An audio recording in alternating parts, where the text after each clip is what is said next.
विधानसभा चुनाव होने हैं जिनकी तारीखों का ऐलान कर दिया गया है। अब ऐसे में यदि परीक्षा का परिणाम इसी महीने जारी नहीं किया जाता है तो भर्ती प्रक्रिया काफी लंबे समय तक टालनी पड़ सकती है। हाईलाइट करने वाली बात यह है, यहाँ पे आप देख सकते हैं, काफी अगर आपका इस 20 जनवरी तक अगर आप लोग का रिजल्ट नहीं आता है तो यहाँ पे आप देख सकते हैं लंबे समय तक टलनी पड़ सकती है, टालनी पड़ सकती है, क्योंकि जो भर्ती प्रक्रिया है वो आपकी टल जाएगी। यानी कि बहुत बढ़िया पेपर आया है जी, बहुत गजब का पेपर आया है। मान लो तो कितने क्वेश्चन किए? 160 करे। सारे कर दिए? सारे से कर दिए, सारे सही है यार। तैयारी कितने दिनों से कर रहे हैं? बहुत दिन की तैयारी, बचपन से तैयारी कर रहे हैं। बचपन से करी? बचपन से कर रहे हैं तैयारी। क्या ये आखिरी एग्जाम है, क्या हो जाएगा? हाँ हो गया जी। कितने क्वेश्चन सही है? 160 के साथ 160 सही सभी सही है? सारे सही है। कॉन्फिडेंस बहुत अच्छा है। हाँ जी। जय हिंद एवरीवन। जैसा कि आप लोगों ने एग्ज़ाम दिया होगा यूपीएसआई का, यूपीएसआई एग्ज़ाम देने के बाद जो रिजल्ट की प्रक्रिया है वो काफ़ी टलती जा रही है और ऐसा सभी लोग को अनुभव हो रहा है कि ये भर्ती भी 2016 वाली भर्ती की तरह अटक सकती है, क्योंकि अब चुनाव की प्रक्रिया यानी कि आचार संहिता लागू हो गई है। आचार संहिता लागू होने के बाद भर्ती पे भी इसका प्रभाव पड़ रहा है, क्योंकि यूपीएसआई की जो आंसर की आई थी, आप लोग को पता है 10 दिन बाद यानी कि 12 दिसंबर तक, 12 से 15 दिसंबर के बीच में आ गई थी। तब से आप देख सकते हैं पूरे एक महीने पूरे होने जा रहे हैं, फिर भी रिजल्ट का कुछ भी आता एंड पता नहीं है। लोग रनिंग करते जा रहे हैं लेकिन फिर भी इन लोग को समय नहीं मिल रहा है। आज के न्यूज़पेपर में भी कटिंग आई है कि अगर आप लोग का 20 जनवरी से पहले अगर रिजल्ट नहीं आता है तो ये भर्ती प्रक्रिया यानी जो यूपीएसआई का रिजल्ट है वो काफ़ी लंबे समय तक यानी कि चुनाव के बाद तक, आपको पता ही होगा 10 मार्च तक आप लोग के, जो 10 मार्च को आपको यूपी चुनाव का जो रिजल्ट आएगा तब तक ये भर्ती प्रक्रिया लटक सकती है। यानी कि अगर रिजल्ट ना आया तो अप्रैल तक इसकी रनिंग या फिर फिजिकल आप लोग का कराया जाएगा। साथ ही न्यूज़ कहाँ पर आई ये भी आपको अपडेट देंगे और साथ ही इसमें फिजिकल की क्या कट ऑफ लगेगी वो भी बताएंगे। और साथ ही आपको इंपॉर्टेंट डॉक्यूमेंट्स, क्योंकि आपको पता ही है जो सेकंड फेज रहेगा, सेकंड फेज में आपकी डीवीपीएसटी होगी, डॉक्यूमेंट वेरिफिकेशन, तथा पीएसटी यानी फिजिकल स्टैंडर्ड टेस्ट। तो डीवीपीएसटी में क्या क्या डॉक्यूमेंट्स लगेंगे वो भी आज की इस वीडियो में बात करेंगे।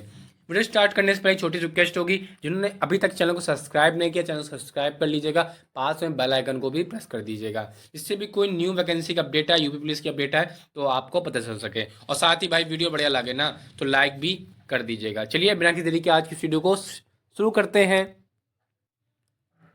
यहाँ पर आप देख सकते हैं अमर उजाला का जो न्यूज़पेपर है, आप लोग के घर पे भी आता होगा अमर उजाला, जो कि काफ़ी फेमस न्यूज़पेपर है उत्तर प्रदेश का। तो आपको पता ही है अमर उजाला में क्या लिखा हुआ, 9,534 पदों के लिए लिखित परीक्षा के अभ्यर्थियों के देख सकें कैसे रिजल्ट। इसमें आज एक नोटिस आई थी, नोटिस क्या आई हुई है आपको यहाँ पे पढ़ के बता देते हैं।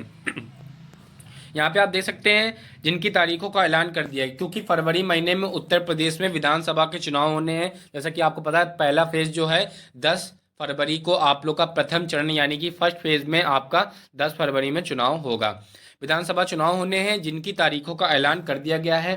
अब ऐसे में यदि परीक्षा का परिणाम इसी महीने जारी नहीं किया जाता है तो भर्ती प्रक्रिया काफ़ी लंबे समय तक टालनी पड़ सकती है। हाईलाइट करने वाली बात यह है, यहाँ पे आप देख सकते हैं, काफ़ी अगर आपका इस 20 जनवरी तक अगर आप लोग का रिजल्ट नहीं आता है तो यहाँ पे आप देख सकते हैं लंबे समय तक टलनी पड़ सकती है, टालनी पड़ सकती है, क्योंकि जो भर्ती प्रक्रिया है वो आपकी टल जाएगी, यानी कि भर्ती प्रक्रिया आप लोग की अटक जाएगी।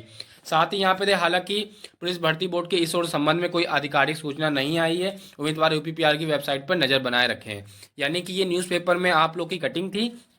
यहाँ पे आप लोगों ने देख ही होगा, अगर परिणाम इस महीने जारी नहीं किया जाता है, इस महीने अगर परिणाम जारी नहीं किया जाता है तो भर्ती प्रक्रिया जो कि है आपकी टल सकती है, यानी कि आपके रिजल्ट पे रोक लगा दी जाएगी। और चुनाव के बाद यानी जैसे आचार संहिता, क्योंकि आपको पता ही है आचार संहिता भी लागू हो गई है, चुनाव के बाद जब आप लोग का 10 मार्च को चुनाव का रिजल्ट आ जाएगा उसके बाद ही भर्ती प्रक्रिया कराई जाएगी।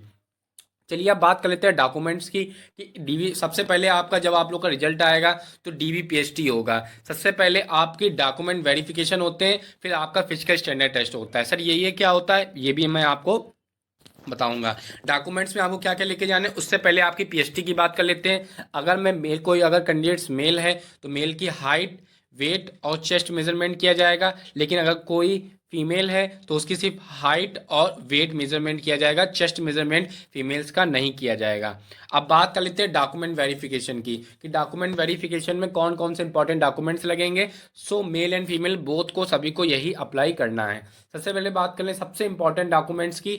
सबसे पहले आपको जो आपने अप्लाई ऑनलाइन किया था प्रिंट आउट, वो प्रिंट आपके पास होना चाहिए। अब कुछ स्टूडेंट्स के पास नहीं है तो इतनी भी कोई जरूरी नहीं, लेकिन मोस्टली स्टूडेंट्स के पास ये प्रिंट होना ही चाहिए, क्योंकि ये भी इंपॉर्टेंट होता है। वहाँ पे जब आप लोग का वेरिफिकेशन होता है तो प्रिंट मांगते हैं कि आपने क्या क्या फॉर्म में फिलअप किया था। पहली बात तो आपके पास प्रिंट होना चाहिए, जो आपने अप्लाई ऑनलाइन यानी आवेदन जो आपने किया था उसका प्रिंट होना चाहिए। साथ ही आपके पास सेकंड इंपॉर्टेंट डॉक्यूमेंट्स की बात कर ले, सेकंड इंपॉर्टेंट डॉक्यूमेंट्स आपके पास आधार कार्ड होना चाहिए। आधार कार्ड में कोई मिस्टेक नहीं होनी चाहिए, जिसके पापा या मम्मी का नाम या फिर डीओबी गलत हो तो बिल्कुल सही करा लीजिएगा, क्योंकि वहाँ पे रियायत नहीं जाएंगे, डॉक्यूमेंट वेरिफिकेशन से लड़के बाहर भी हो जाते हैं। साथ ही बात कर लें आप लोग के कास्ट सर्टिफिकेट की, तो जनरल वालों को तो कास्ट सर्टिफिकेट लगता भी नहीं है, तो ओबीसी एससी एसटी वाले कास्ट सर्टिफिकेट अपने स्टेट का बनवा लें, सेंट्रल का नहीं मांगा जाएगा, क्योंकि ये स्टेट्स की वैकेंसी है। बात कर लेते हैं अब इसमें कि ईडब्ल्यूएस वाले भाई क्या करें, तो ईडब्ल्यूएस वालों का ईडब्ल्यूएस सर्टिफिकेट बना होगा, वही लेके जाएं और आपको कोई ले जाने की जरूरत नहीं है। बात कर लें जितने भी डॉक्यूमेंट्स हैं आपके 15 जून 2021 के पहले के बने होने चाहिए, क्योंकि 15 जून 2021 यूपीएसआई की फॉर्म की लास्ट डेट रखी गई थी। सो सारे डॉक्यूमेंट 15 जून 2021 के ही होने चाहिए, और ओबीसी और एससी एसटी वालों के लिए कास्ट सर्टिफिकेट होना चाहिए। बात कर ले डोमिसाइल की, तो जो यूपी से बिलोंग करते हैं उनके लिए डोमिसाइल लगेगा, अदर स्टेट्स वाले अपने स्टेट्स का डोमिसाइल ला सकते हैं, और डोमिसाइल भी 15 जून 2021 के पहले का बना होना चाहिए। आई होप आपको समझ में आ गया होगा। नेक्स्ट इंपॉर्टेंट डॉक्यूमेंट्स की बात कर लेते हैं, 10th सर्टिफिकेट और 12th सर्टिफिकेट और ग्रेजुएशन की डिग्री। ये क्योंकि ये आपको पता ही है, क्योंकि इसमें ग्रेजुएशन पास मांगा था, सो ग्रेजुएशन की डिग्री होनी चाहिए। अब कुछ स्टूडेंट्स का डाउट आएगा कि सर मेरे पास ग्रेजुएशन डिग्री नहीं है, मार्कशीट है, तो हम लोग क्या करें, तो आप लोग अपने कॉलेज में निकलवा लें, क्योंकि इतना भी टाइम नहीं, क्योंकि आपको काफ़ी दिन से 1 महीने से ऊपर आपको टाइम मिल रहा है, और अभी भी टाइम मिलेगा। हो सकता है कि जो इसकी भर्ती प्रक्रिया वो चुनाव के बाद ही, क्योंकि ऐसा ही आपको अनुभव प्रतीत ही हो रहा होगा कि इसमें अभी कोई भी अपडेट्स नहीं आई है यूपी पीआरबी के द्वारा। सो यूपीएसआई में आप लोग की मार्कशीट नहीं लगेगी, क्योंकि 2016 वाली भर्ती में मार्कशीट नहीं लगी थी। जिन्होंने 2016 का दिया उनसे पूछ लीजिएगा, ग्रेजुएशन की डिग्री ही लगेगी। डिग्री आपको अपने यूनिवर्सिटी से मिल जाएगी, या फिर कॉलेज में आप लोग संपर्क करें। ग्रेजुएशन की डिग्री या फिर प्रोविजनल डिग्री, क्योंकि सीएसजेएम यूनिवर्सिटी में, क्योंकि मैं कानपुर से बिलोंग करता हूँ, प्रोविजनल डिग्री और डिग्री तो तुरंत मिल जाती है। प्रोविजनल डिग्री आपको तुरंत 5 मिनट के अंदर आपको प्रोविजनल डिग्री मिल जाती है सीएसजेएम यूनिवर्सिटी में। सीएसजेएम कानपुर यूनिवर्सिटी में आप अपने यूनिवर्सिटी का देख लीजिएगा। ये सारे इंपॉर्टेंट डॉक्यूमेंट्स थे। साथ ही आपके पास, अगर आपके पास पैन कार्ड हो तो पैन कार्ड भी लेके जाइएगा। साथ में आपके पास 5 से 6 फोटो ले लीजिएगा। फोटो वही होनी चाहिए जो आपने आवेदन करते समय बनवाई थी। अगर आपके पास वो वाली फोटो नहीं है तो कैफे जाइएगा और अपना एडमिट कार्ड या फिर आप प्रिंट दिखा दीजिएगा कि सर भैया इसकी फ़ोटो निकाल दीजिए, तो वो इसी की फ़ोटो 5 से 6 आप लोग निकलवा लीजिएगा। ये सारे डॉक्यूमेंट जो भी मैंने बताए थे सबकी 2-2 जीरोक्स कॉपी, यानी कि 2-2 फोटो कॉपी करा लीजिएगा, क्योंकि वहाँ पर 2 सेट बनते हैं और दोनों सेट वहाँ पे जमा हो जाते हैं। अब स्टूडेंट्स का डाउट आ रहा होगा कि क्या सर जो ओरिजिनल डॉक्यूमेंट भी जमा कर लेते हैं, तो ओरिजिनल डॉक्यूमेंट जमा नहीं करते, सिर्फ आपकी फ़ोटो कॉपी जमा हो जाएगी। सो ये सब डॉक्यूमेंट्स आपके बिल्कुल तैयार होने चाहिए। और सारी फ़ोटो कॉपी को जो आप लोग फ़ोटो कॉपी कराएंगे, यानी राजपत्रित अधिकारी यानी गैजेटेड ऑफिसर से सिग्नेचर करवा लीजिएगा। जो लोग कांस्टेबल का एग्जाम दे चुके होंगे, जिनका डीबी हुआ कांस्टेबल का, उन्हें पता ही होगा कि राजपत्रित अधिकारी यानी गैजेटेड ऑफिसर से आप लोग को साइन कराने होंगे। स्टूडेंट्स का डाउट आएगा कि सर गैजेटेड ऑफिसर कौन लोग होते हैं, तो गैजेटेड ऑफिसर मतलब सरकारी जॉब में कोई उच्च अधिकारी, जैसे एमबीबीएस डॉक्टर होता है। आप सीधे सीधे बात करें तो जहाँ भी आपके, जैसे आप लोग गांव से बिलोंग करते हैं तो जिला अस्पताल चले जाइएगा, वहाँ पे एमबीबीएस डॉक्टर होंगे, 150 रुपये लेंगे और आपके सारे डॉक्यूमेंट्स में सिग्नेचर तथा मुहर लगा देंगे और आपको कोई भी करने की जरूरत नहीं है। वही गैजेटेड ऑफिसर समझ लीजिए एमबीबीएस डॉक्टर होना चाहिए, आपके गवर्नमेंट का एमबीबीएस डॉक्टर आपका चल जाएगा। ये आपके सारे इंपॉर्टेंट डॉक्यूमेंट्स थे। अगर आपके कोई भी डाउट रह जाते हैं तो कमेंट करिएगा कि सर ये मैं डॉक्यूमेंट्स में कोई दिक्कत है या फिर मैं डिग्री नहीं आवेदन कर पा रहा हूँ, तो भी मैं आपकी हेल्प करूंगा। चलिए अब बात कर लेते हैं कट ऑफ की। अगर आपके इतने नंबर बन रहे हैं तो बिल्कुल रनिंग चालू कर दीजिए। अगर इससे आपके नंबर कम भी बन रहे हैं तो बिल्कुल आप लोग होप छोड़ दीजिए, क्योंकि आपको पता ही होगा 20,000 कैंडिडेट्स ही बुलाने हैं। चलिए अब बात कर लेते हैं कट ऑफ की। उससे पहले भाई वीडियो बढ़िया लग रहा हो ना तो लाइक और शेयर जरूर कर दीजिएगा, और चैनल पर नए हो चैनल सब्सक्राइब कर दीजिएगा, जिससे भी कोई न्यू वैकेंसी का अपडेट आए तो आपको पता चल सके। चलिए अब कट ऑफ की बात कर लेते हैं।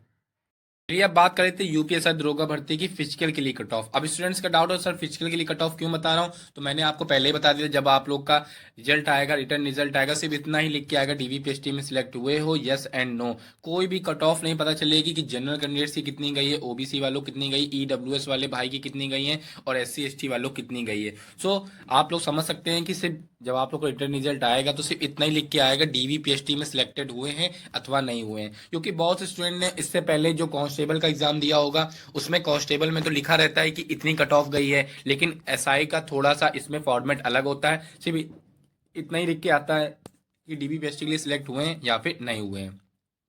आज की इस वीडियो में हम male and female both he cut off बताने वाले हैं। यकीन मानिए अगर आपके इतने क्वेश्चन सही हो रहे हैं तो बिल्कुल रनिंग के लिए चालू कर दीजिए। आपको 100 नहीं 200% आप लोग को लिए बुलाया जाएगा। सिर्फ 20,000 कैंडिडेट्स में भी आप लोग का नाम होने वाला है।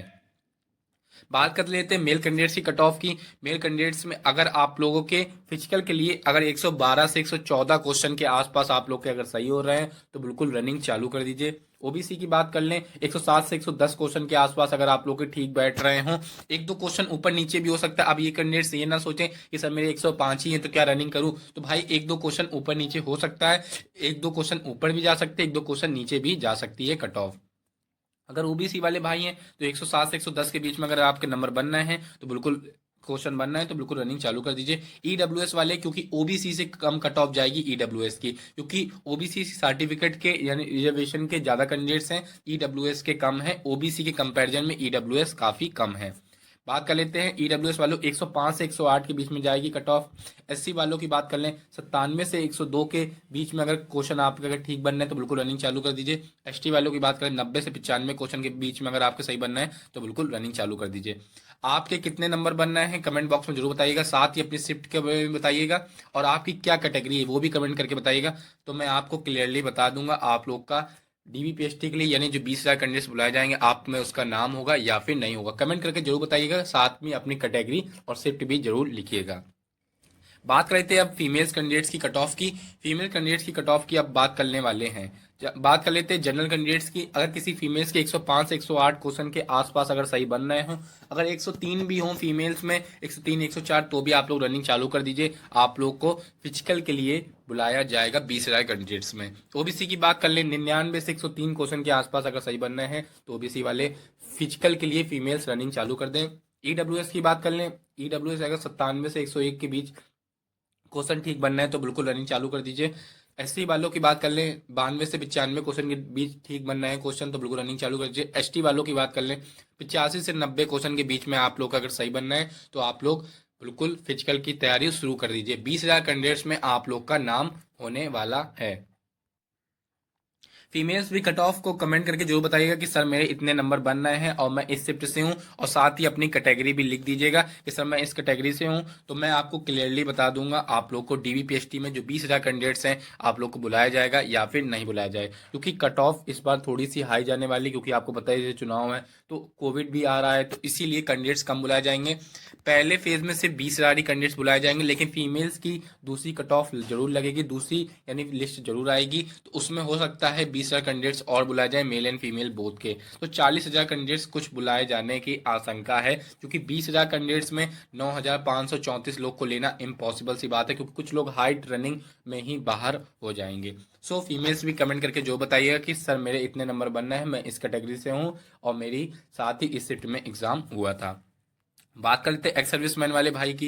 एक्स सर्विसमैन वाले भाई की अगर 85 से 90 के क्वेश्चन के बीच में अगर सही बन रहे हैं तो बिल्कुल रनिंग चालू कर दीजिए। आप लोग को लिए भी डीवीपीएसटी के लिए बुलाया जाएगा। और फ्रीडम फाइटर वाले भाई जितने भी हैं 87 से अगर 92 क्वेश्चन के बीच में अगर आप लोग के नंबर बन रहे हैं तो आप लोग भी रनिंग चालू कर दीजिए। आप लोग भी कमेंट करके जो बताइएगा कि सर मैं एक्स सर्विसमैन हूँ और मेरी साथ ही कैटेगरी क्या है, और साथ ही आप लोग की शिफ्ट कौन शिफ्ट में आप लोग का एग्जाम हुआ था, तो मैं आपको क्लियरली बता दूंगा आप लोग को डीवीपीएसटी के लिए बुलाया जाएगा या फिर नहीं बुलाया जाएगा 20,000 कैंडिडेट्स में।